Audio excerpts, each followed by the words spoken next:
In the last class, we have completed one type of problem solving method, that is state space search, right? Today we'll go to the next, that is problem characteristics. Okay, so what is problem characteristics? Well, whenever you have problem, a problem may have different aspects of representation and explanation. Okay, and to choose the most appropriate method for a particular problem, it is required to analyze the problem in several dimensions. Okay, so some of the main key features of a problem are listed here, as you can see it on the screen. First is the problem decomposable? Second is, can the solution step be ignored or undone? Third is the problem universally predictable? Fourth is a good solution to the problem of this without comparison to all the problem solutions? Fifth, is the desired solution a state, a world, or a path to a state? Sixth, is a large amount of knowledge absolutely required to solve the problem? Seventh, will the solution of the problem require interaction between the computer and the person? So let's look at the first point, decomposable problem. What are decomposable problems? Okay, so decomposable problems, one example could be integration. Uh, um, Let me write it here. Uh,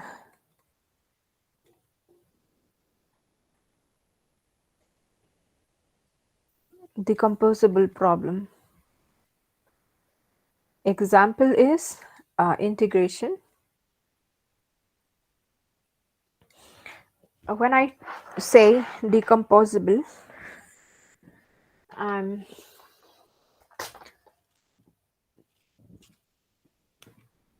trying to say whether the problem uh, can be decomposed into set of independent or a smaller problem. For example, we have this thing, integration of x square plus 3x plus sine square x. This problem can be integrated into sub problem, right? How? You have x square can exist independently, right? And then you have plus integration of 3x dx. This is how it can be decomposed. Dot cos square x dx, and you perform the integration of x square dx, you will get x cubed by 3, right? And then if you perform integration for 3x dx, it will be 3x square by 2. And you can further decompose this sine x square. It is 1 minus cos square x, right, is sine square x from the formula, right?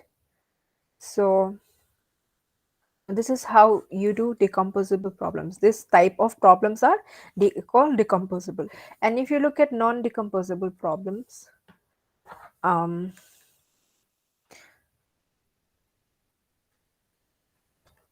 one example would be Bloch's wall problem.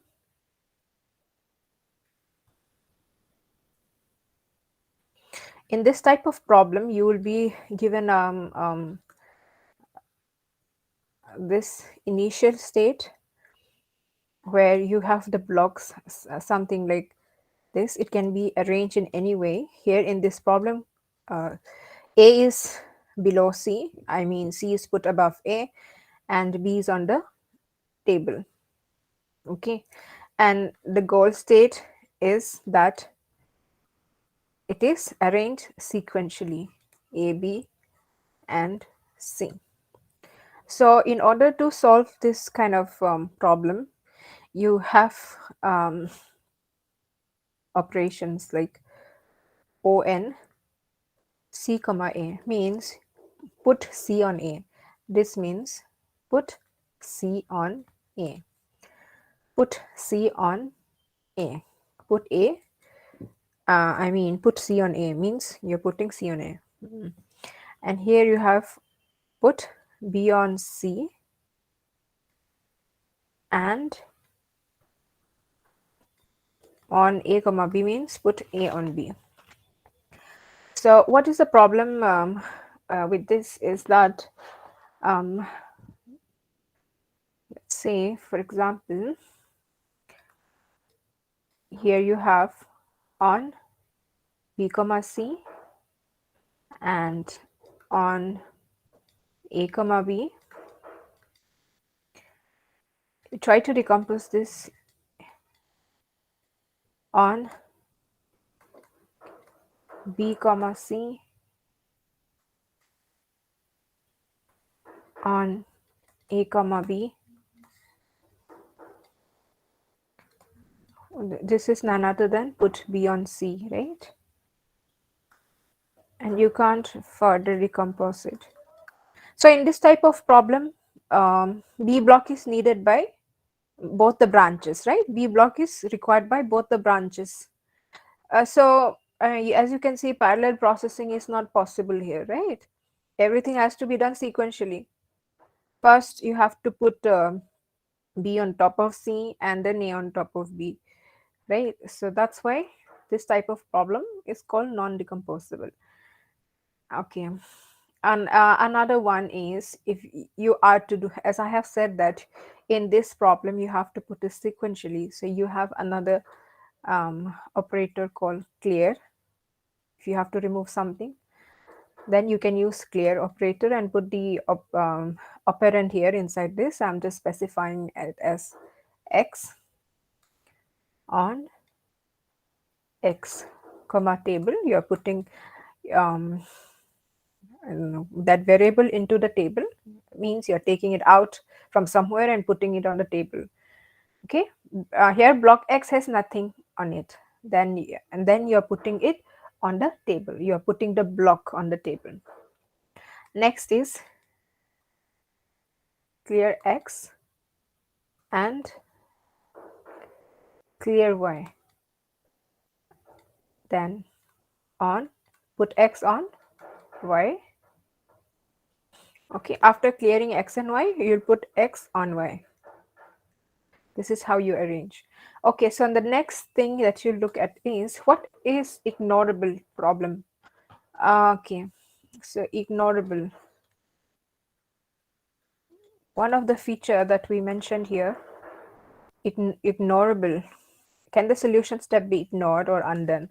So let us look at what is ignorable problem. Ignorable problems. One example of ignorable problem is theorem proving.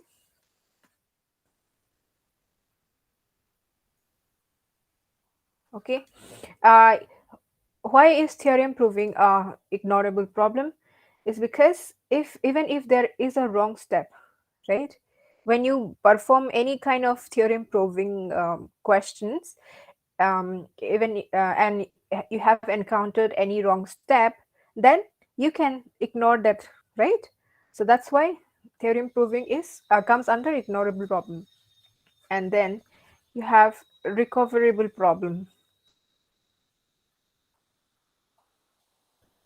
Recoverable.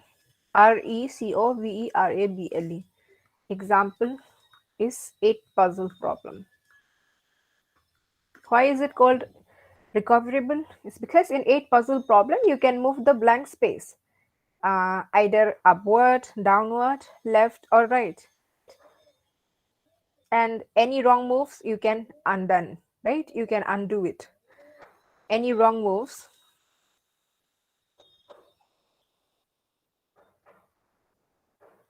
can be undone in 8 puzzle problem. Irrecoverable problem. Uh, for irrecoverable problem, example would be chess.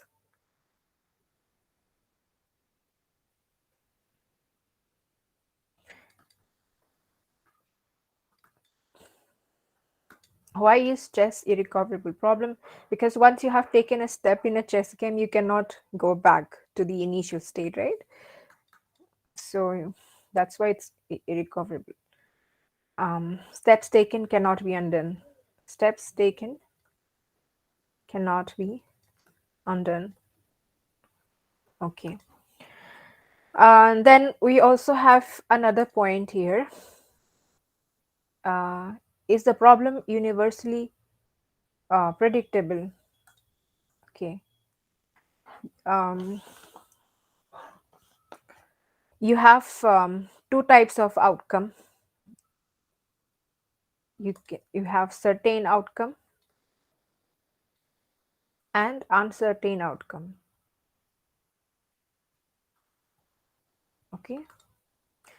And a certain outcome, as you can see in example of 8 puzzle problem. Okay. So such kind of problem are certain, are comes under certain outcome. In an uncertain outcome, uncertain problem would be um, problems like controlling robot's arms, the arm of robot's arm. Okay. And the next point we have is, um, is a good solution to the problem obvious without comparison to all the other possible solutions? Okay. Mm. Okay, for this type of problem, you I will give an example. uh, what was the point? Okay.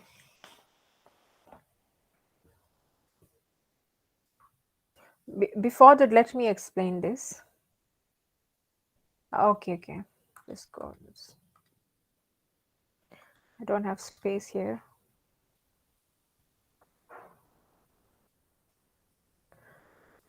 Let me explain it in this. Okay, is a good solution to the problem obvious without comparison to all other possible solutions? Okay. Consider the problem of answering questions based on database of simple facts. Like, for example, absolute. You have two different types of problem. You have absolute and relative. Okay, two ways of solving a problem. If you are using this method of absolute, you are going to have some facts given to you. For example, let's say Marcus was a man.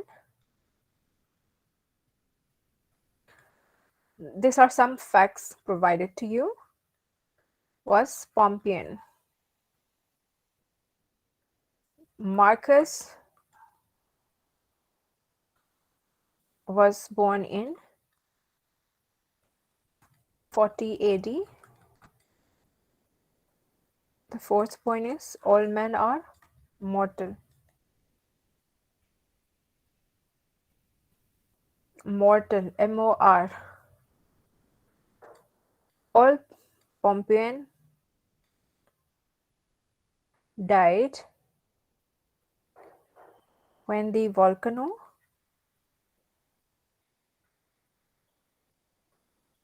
erupted in 79 AD.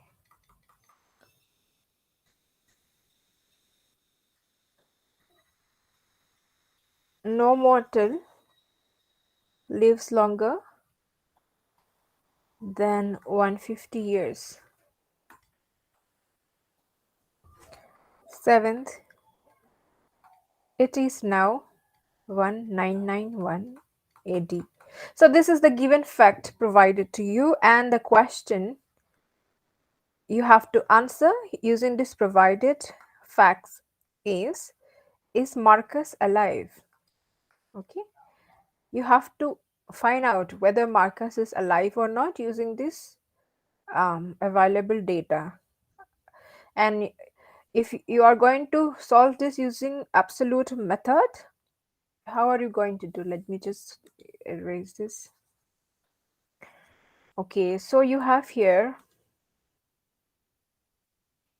is Marcus alive? This is the question that you are being asked. And let us look at this. What data can you use here? You can have your own method. Okay, you can use any way. and if you come to the conclusion, then it's right. Okay. I'm doing it in my own way. Let me take this point, um, point number 7, 5. Okay. Using this two facts, that is point number 5 and 7, we can prove that all Pompeians are dead now, right? Why? How? All Pompeians, they died when the volcano erupted in 79 AD, and it is now 1991 AD, right? So from this statement, you can conclude that all the Pompeians have died, right? So from 5 and 6, you can conclude that all Pompeians are dead, right? Um, yeah, and whenever you do this, you have to write it beside this new, and from where you're taking this from. You're taking this from, oh, this is 5 and 7, from 5 comma 7, right? And you're not done till here. You have to prove if Marcus is alive. So the data you are now having is, one is added, all Pompeians are dead. Now let us look at another. Let's say this has become 8 point. Okay. Let's just Pompeian. If you look at this term Pompeian, if you look at this facts given to you, on the second point you have a Pompeian. If you use these two facts together, all Pompeians are dead, Marcus was Pompeian. So using these two statements, you can conclude that Marcus is dead. Marcus is dead, right? How? All Pompeians are dead. Marcus is a Pompeian, right? And if you substitute Marcus here, Marcus is dead now, right? So from 8 and 2, you can conclude that Marcus is dead. Okay. You can write here from where you have taken this from, 8 comma 2. Okay, so that's how you do it. You solve a problem using absolute method. And relative problem would be something like traveling salesman problem. um, I won't do this in detail. It's already provided in the material. Traveling salesman problem, you can go through all the whole step. Okay. If you have a problem, then you can ask me. But I think, as far as I know, it's everything is given in a detailed manner. So I don't think I need to explain it again. TSP is a problem where you choose the optimal path, right? Depending on the previous path with which the comparison is performed, right? So you can just write this in short. Choosing optimal path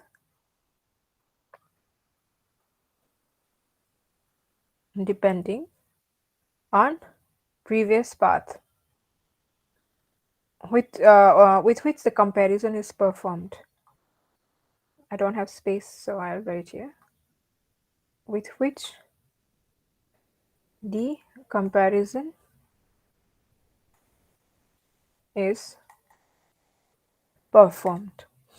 Okay, next you have, what is the fifth? Says, is the desired solution a state of world or a path to a state? What does this mean?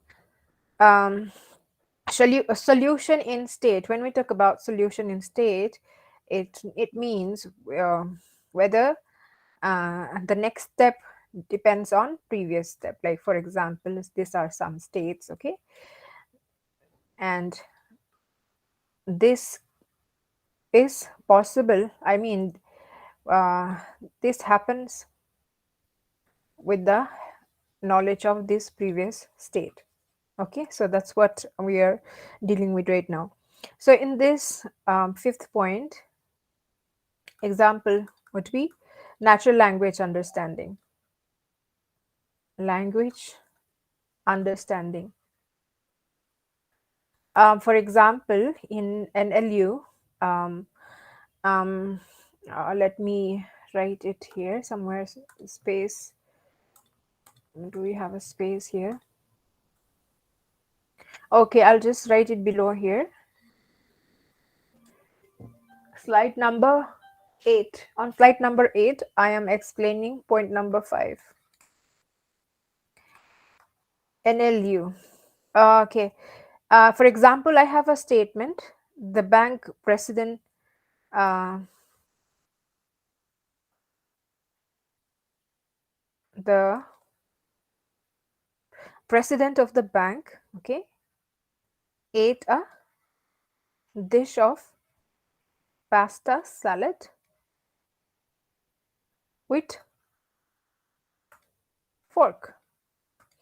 Now, in such type of statement, if I have to process it to the computer, right?